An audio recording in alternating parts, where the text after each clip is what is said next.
As I have already explained from the first lessons, Excel's main purpose is to perform calculations.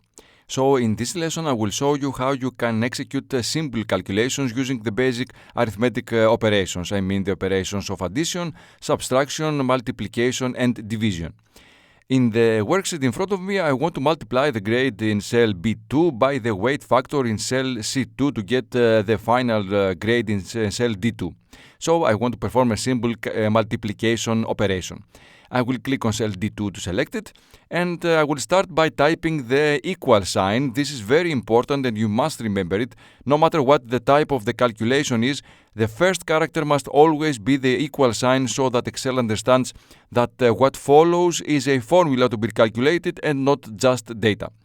Now that I have the equal sign placed, I can type my calculation. I will type B2, that represents the cell I want. And notice that the cell has lit up. This is a way to make sure that you have typed the correct cell. If the cell you are intended to use does not light up, this is a clear sign that you have written something wrong and you should correct it before going on. Now I will type the asterisk because I want to perform a multiplication. And then I will type C2. Notice that C2 also lit up. I will press Enter, and the result of this operation now appears in the cell. To understand how important the equal sign is, in cell D3, I will type just B3 asterisk C3. First of all, notice that the cells did not light up. I will press Enter, and what happened is that whatever I typed appeared as simple text. Excel did not recognize it as a formula, a calculation, because there is no equal sign in front. I will double click on cell D3 to edit it, and I will add the equal sign in front. Notice that as soon as I entered the equal sign at the beginning, Excel recognized that this is a formula and highlighted the cells I have used. I will press Enter, and the result appears. Next, I will calculate the same product, the same multiplication, the one that I have in D2, but using the data entered in cells B2 and C2 directly, not their cell references. Let me explain again what I'm going to do. In cell E2, I will calculate the same product as in cell D2, but I will input the values directly instead of using cell references. So I will select cell E2, and instead of typing equals B2 multiplication C2, I will type equals 18 asterisk 0.9. That is what I meant when I said that I will use the data directly instead of the cell references. I will press Enter, and the same result as the one in cell D2 appears. However, there is a huge difference.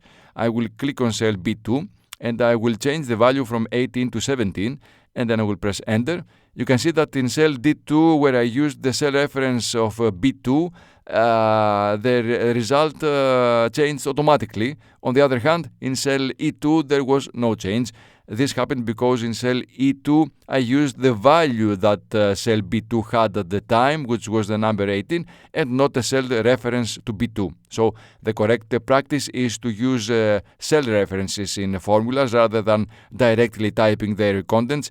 If you use the contents directly, then at some point when you want to change some data in the spreadsheet, for example, the grade in cell B2 as I did here, you will have to modify all the formulas involving cell B2 from scratch. When the spreadsheet is small, this is merely time consuming. However, when dealing with large spreadsheets, this becomes very difficult, if not impossible, and it makes no sense to use Excel. You could just as well do it on a sheet of paper. But if you use cell references in the calculation formulas, any change in the data automatically reflects in the results. Now let me remind you one thing that I have said in previous lessons.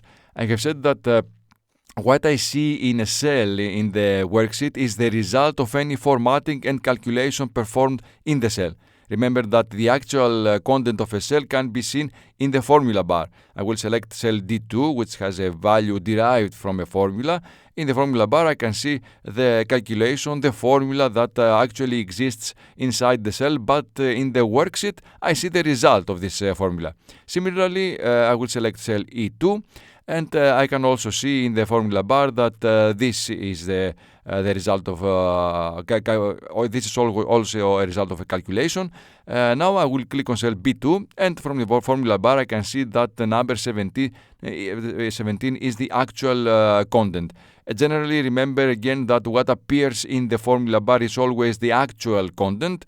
What you see in the cell within the Excel worksheet is the result of the calculation if there is one, and the result of formatting if there is any. Now let's see how you can use the other operations besides multiplication, like addition, subtraction, division, and the use of parentheses, which is really important, and you need to remember how it works. For example, here in the total in cell B9, I want to calculate the sum of the numbers from B2 to B7. I will select cell B9 and always start with the equal sign as I mentioned before. So I will type equals B2 plus B3 plus B. Notice that every time I type B, a list of options appears. These are functions. I will show you in future lessons how you can use functions. Not all of them, of course, just a small number. You will see a larger number of functions if you decide to take the step further to the advanced level course. Well, let's forget about that for the moment and continue. Now I will type 4 and I will add another plus sign. And now I will click with the mouse on cell B5. So I have the option to click on the cell I'm interested in instead of typing it. B5 was entered directly just with a click. I will continue in that way, plus on the keyboard and click on cell B6, plus on the keyboard and click on cell B7. I will now press enter and I get the sum of these cells. In future lessons, I will show you that there is a function that can produce this result in an easier and quicker way. It's rather uncommon to do the addition the way I've done it here. I only did it to demonstrate how you can use the addition operation and how you can select cells instead of typing them. Usually you will do it with a function and not with a simple calculation like this one here. I will explain the difference between a function and what I showed you here in future lessons. So if you wonder whether a function is something different from a calculation, hold that question and it will be answered when the time comes. Now I want to calculate the average in cell B10. I can calculate it by dividing the total in B9 by 6, which is the count of the numbers added. So in cell B10, I will type the equal sign and I will click on cell B9 and I will type the forward slash which is the divide operator, and I will type 6 because there are 6 numbers from which the sum is produced and I want to calculate the average of these 6 numbers. I will press enter and now I have calculated the average. All these results change automatically. If I change any data, I will go to cell B3 for example and type 15 and I will press enter. Notice that both the total in B9 and the average in B10 have changed, and also the final grade in D3 has changed. So any values based directly or indirectly on the data I changed also change automatically. I will now go to the student worksheet and I will select cell D6 where I want to calculate the difference between the oral and the written exam grade. So I will type the equal sign.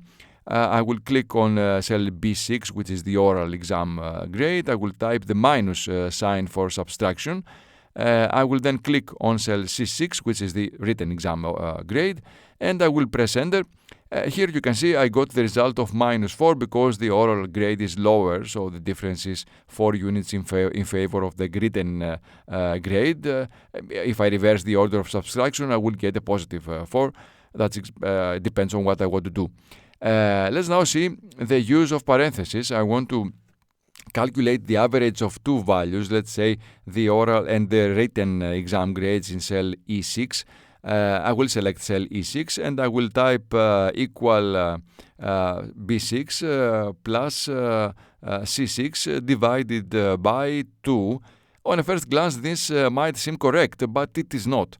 I will press enter and the result doesn't make any sense. The average of 14 and 18 cannot be 23. Let me double click to enter cell E2 and show you the problem. The reason this happens is because Excel follows the order of operations that is taught in elementary school. That is, in this case, division is executed first because multiplication and division have a higher priority. So after the division, which is 18 divided by 2, which equals to 9, Excel calculates the addition 9 plus 14 from cell B6. The result is the incorrect value of 23 that I got before.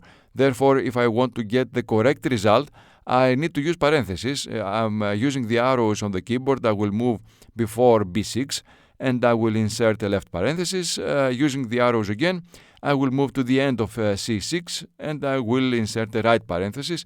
I will press enter, and as you can see, the parentheses worked as intended, and now I got the correct result. Be aware that parentheses can be used in double or triple pairs or any number of pairs you want. That is, I have the option to use multiple pairs of parentheses nested within each other. Excel doesn't operate with brackets or braces like in regular mathematical expressions when you make calculations on paper. Excel simply uses more parentheses to prioritize which calculation is done first. So what you need to remember is that for numeric calculations, you always start with the equal sign. This is very important. After the equal sign, you type the cells and use the operands to perform calculations. The operands you can use are the plus sign, the minus sign, the asterisk, and the forward slash, which you can use to perform the 4 basic numerical operations. Remember that you can also use parentheses to determine the order of the calculations. That's all for this lesson. Thank you for watching.